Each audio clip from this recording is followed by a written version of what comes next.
Hello there everybody, you're the audience, my name is Supersonic Blur, and welcome to another patch notes video for Hand of the Gods. Today we're going to be going over the OB0.27 patch notes, the Demon Queller. This patch is a little light necessarily on quote-unquote content, but with the upcoming Hindu Pantheon, they've got a lot of work coming up with that. And also as well, right now, there are a few sort of balance and tweaks things that they want to try and do.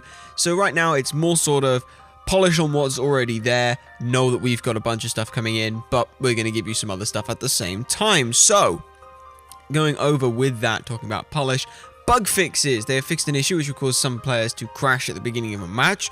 That is pretty useful. Poseidon is having a bug fix where if you played Poseidon after using your leader ability, this ability would not reset, which is a slight issue. Deicide is having an issue fixed where it would not kill a Wheelish if her passive was up, and also a Wheelish has had an issue fixed where her shield would not prevent Kabrakan from killing her when played.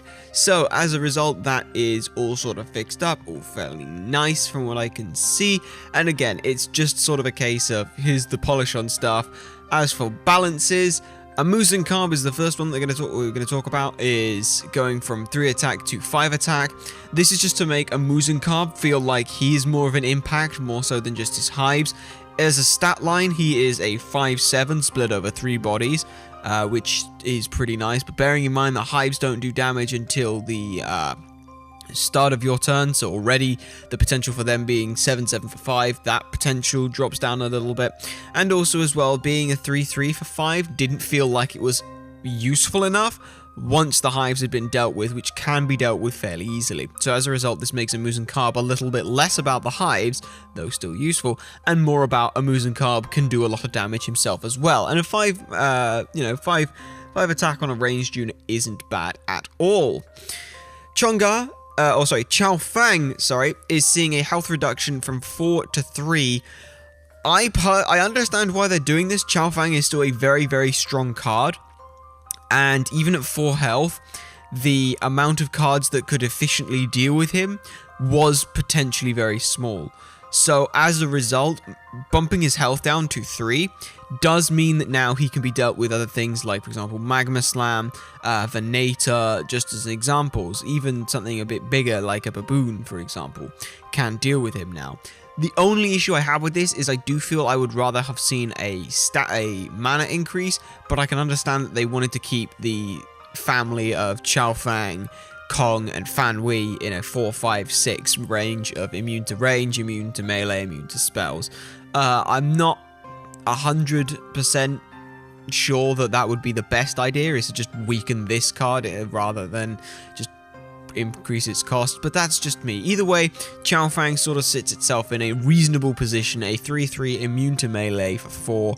Its stat line is weak, its effect is supposed to be strong, and its counter is more viable, and that is ranged units themselves don't have a lot of attack because they're ranged. As a result, being only targetable by range or spells, that means that a lot of the earlier sort of around 4 mana stuff can efficiently deal with the Chun Fang now, which is what it should be, provided they have the cards for it. A bunch of changes going in towards Norse coming up. Freya, Gift of Munin, now will no longer you can no longer target them on the enemy summoning stone. This pulls it a little bit further in line with what they want to try and do with Odin decks. Odin, yes, primarily is supposed to be a we hit the stone, we swarm the board with lots of small stuff, and then we hit the stone. However, Gift of Munin, 3 mana, deal 3 damage to the stone. If you want to deal 3 damage to the stone, run Backstab. Don't run Gift of Munin, because Gift of Munin was seeing so much potential as being not only an out for dealing more damage to the stone, but also drawing a card. That isn't what they wanted from the card, and it was overperforming from that possible aspect from it. So taking it away from hitting the stone just makes the deck feel a little bit better. You can still easily deal 3 damage to the stone, don't get me wrong. Like I said, just run Backstab. But this enables you now to better play that. In Freya as well, she's supposed to be sort of a mid-gamey, panicky button, but as I showed you in the deck that I built for aggressive Odin, you can run it in there just as it's a panic button, and you can hit 2 damage to the stone, which, in terms of what you're efficiently trying to do there, that's pretty good.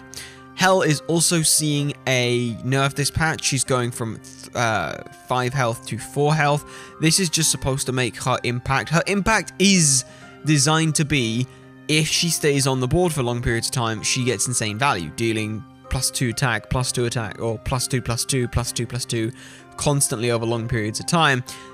It's not necessarily the easiest thing to deal with a 5 health ranged minion that sits in the backline. So as a result, this idea is just to make it a little bit easier. She's still a fairly sticky minion, and can be, if you get 2 health, they can subsequently just buff each other, but that doesn't mean that she's unplayable. It just tweaks her a little bit. Norse is very, very strong, and if you shift more from a very aggressive to a slightly mid-rangey deck with maybe a Hel in there as well, you can see potential to just go nuts. Thor is the last one of the balances, and that is his passive will no longer count towards, no longer counts the enemy summoning stone. It only works on units. This is amazing, just because Thor is, in the absolute basic of terms, 4 mana, deal 3 damage to the enemy summoning stone, potentially multiple times, and it's got 4 health, so it can already be fairly sticky and repeat its damage. And if you can turn around and say that over 2 turns, 4 mana deals 6 damage to the enemy summoning stone, that's pretty good, and that's if they don't have any minions within the range of Thor. So as a result, just toning that back feels a little bit better. It still enables you to throw 2 damage to face, and you have a 4 body for it, and it can get bigger if there are other minions there, but it doesn't get out of control very quickly, which is nice, and I like this. So overall, Norse sees a little bit of a nerf. It's less so about nerfing what Norse does and bringing it more in line with what they want Norse to do. If you want to run spells that hit the stone, you run things like Backstab. If you don't want Freya to hit 2 damage to the stone, throw in Fate in there. You know, there are other options for those kind of cards. However, as you can see, they're just pulling it back a little bit more in line. So running things like board clear is actually beneficial. For example, Kepri, Annihilation. You could run things like Scylla against it. I know I'm just naming small things that aren't necessarily board clear. Athena, you know, people don't seem to understand what board clear is from what I can see, and board clear is, especially in certain classes, kind of easy to come by. So that's all I have to say on that. Now, what is new? Well, a couple of new things. First of all, we're going to go over the class specific, and then we'll go to the neutral. The first one is Mayan. This is an epic 1 mana spell called Anguish. Silence a friendly minion, and then silence a friendly and then silence an enemy. This is amazing in several regards. One, you can put this onto the zombies. Zombies have a card-specific text which says this card can only move 1 space. They still technically have a speed of 3, which is the idea that they could move 3, but the card text says that you can't. Silence a zombie, now it can move 3. Or you could throw down a Xbalanque, play Moon, everything else now has to hit in melee range. Silence another one of your ranged units, it can go back to hitting at range. That's pretty good. I believe that's how it works. Anyway, I believe silence cancels out the debuffs and things. I will, again, 100%. I will have to double check on that. But either way, silencing a friendly unit is fairly easy, and silencing an enemy is an amazing thing to be able to do. Silencing is a very powerful tool. It's why most of the times you will see 2 chaos spawns run in a deck, or if not at least 1. So as a result, having that is pretty strong. Barter Soul, common 2 mana spell for Mayan. Kill a friendly unit and draw 2 non-zombies from your graveyard.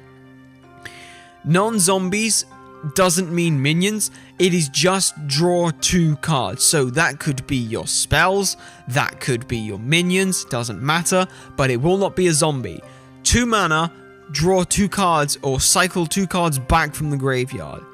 That's really kind of strong. And there is potentially a way where you could get Barter Soul off of Barter Soul, meaning that you get back, you can potentially just keep cycling back more cards. That's interesting. I don't know the specific mechanics under the hood of the game, whether or not it's like, alright, we make copies of those cards, so Barter Soul would then go into the graveyard, you can get it back, meaning you've still got a Barter Soul in the graveyard, and it just keeps adding to the number of those, or whether or not it's specifically like you would do in real life. You put the cards in the graveyard, you take them out, you put them back. You don't duplicate information.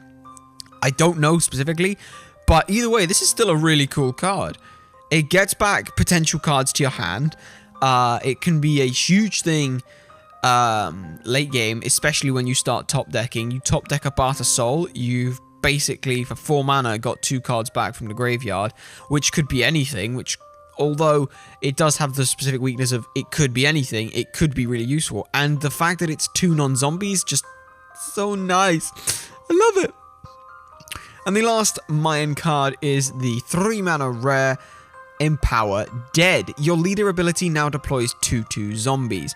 This isn't like a buff to the zombies where they're like 1/1 and then it's got a buff on it +1/+1, and so you'd silence it and it goes back down to 1. It's just a straight 2/2 zombie. I'm curious as to see how much this card is going to see play. You have to now ask yourself how much mana is +1/+1 going, or how much additional benefit is going from 2 mana 1/1 to a 2 mana 2/2 to doing things. I would say that it is probably worth a mana in stats, especially on a zombie. So essentially what we're saying here is you'd need to hit this 3 times at least in order to make Empower Dead worth it, which means that if you play this on turn 3, your next 3 turns are going to be a 2, a 3, and a 4 drop, which does put you back behind on tempo side of things if you want to hit your leader ability every one of those turns. Of course, you can just push that back and do them later on into the game, in which potential late game, instead of having the 1/1s, 2/2s are a bit stickier and a bit more of a threat to deal with, and it still combos in efficiently with cards like Raise the Grave, which turns them into 6/6s rather than, it turns them into 5/5s rather than 4/4s, which is, you know, it's not bad. So if this card is going to see play, it's going to be in a very greedy version of the deck, I feel. I don't feel that necessarily it's going to see too much play because you want to get value very quickly, or you want to extend the amount of value you get on this, which means drawing out the game longer. Chun-Ga is going to see a tweak to her way she works. She's now going to be 4 mana instead of 3. She's going to be a 1/4 ranged. And her new passive, your spells cost 1 less. Originally, Chun-Ga and Hou-Yi were supposed to be this sort of duo synergy of cards. They sort of healed off each other, and then they deal damage in certain situations. So those 2 cards would work well together. But then what happened is Hou-Yi got a change. Chun-Ga didn't see a change, and then Chun-Ga kind of became irrelevant because she doesn't do anything. Healing 1 in the area around her, it doesn't fit in alongside what the Pantheon is trying to do, and having a spells cost 1 less, this is going to be an instant include in every Chinese deck, just because we saw originally Nuwa would hoard a load of Crescent Blades. At 0 mana, this meant she'd pop off on turn 5 with a Guan Yu or a Aoguang or an Aoguang or whatever. What this enables them now to do is they change that to say it then goes to 1 mana at the end of your turn. Which, fair enough, people still sort of hoarded a couple of the cards, but it meant that you'd have to wait a little bit longer to pop off quite as hard. Having Chun-Ga just means now that you can go back to hoarding Crescent Blades. And I don't feel there will ever be a time, except hyper late game where you're top decking, that Chun-Ga can be considered a dead draw. You draw her early game, alright then, you can plop her out and you can start getting some tempo value off of getting cards out earlier than you would normally. You get her sort of mid-game, you can already have a bit of a board develop, and you can already start hitting those bigger spells, and you can already start hoarding Crescent Blades for later in the turn. It's just going to do really, really well. I have a feeling that Chun-Ga is going to drop down to a 1/3. I just feel that 4 health may be a little bit too big, but that's personally just me. We don't know. We may see that she just isn't necessarily in the slot for it. Who knows? I personally think that she will see play. And the final card for the Pantheon of the Chinese is Zhongqi. 4 mana rare unit, ranged 2/4. Warcry, add a Demon Bag to your hand. The Demon Bag is a 2 mana spell which deals 0 damage. However, this spell will gain +1 damage for each unit that dies whilst Zhongqi is in play. Originally, when I first saw this card, I was a bit iffy. I kind of looked and said it's a 2-mana, it's a 4-mana 2/4. It's an okay stat line, I guess. The Demon Bag, yeah, it's a spell. Yeah, you can buff it with Alcong and things like that, and it does have innate synergy with the deck because it's a spell. But if Zhonghui dies, it's kind of useless. The important thing to note about this is it's not when any of your units die, it's when any unit dies, meaning that you can be a lot more control-y, a vast sight more control-y, and have this big looming threat. The innate counter to this is that you will have to, if you're running a Zhonghui, you will have to run 2 Zhonghui, because if Zhonghui dies and your Demon Bag has no damage on it, it's a 2-mana do-nothing spell, which doesn't do enough. There is a 1-mana do-nothing spell, Contemption, or is it Contemption? No, it's it is Contemption or Contemplation. I can't remember exactly what the card is. I've flashed it up on screen. But this card is a 1-mana, add 2 0-mana spells that do nothing to your hand. That's 3 spells, which means you proc the effects off 3 times of, say, Imperial Archer, Guan Yu, along those lines. So that you can see run because it has that effect. Zhonghui you'll see run, but you have to run 2 because otherwise these spells don't do enough.